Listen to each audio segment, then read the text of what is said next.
Hey everyone, it's time to put your Excel skills to the test with the latest GoSkills challenge. With us today is our Excel expert Claudia Buckley. Check out her challenge and good luck. Hey everyone, welcome to our final challenge of the year. On this spreadsheet, we have a list of 35 agents and their quality scores. What we want to do is to determine the top 5 agents based on the quality score. So obviously, the person with 100% would be considered at the top, and the one with 0% would be at the bottom. The problem is with quality scores, you're going to have duplicates. So there will be people with the same quality score, like here.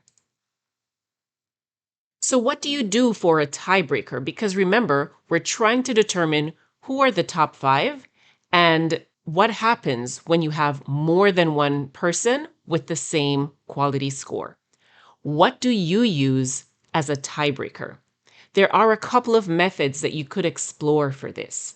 I want to see what your methods are. There are some old school ideas and some new ones. Let me know what your ideas for solving tiebreakers are in Excel and what are the pros and cons of each method.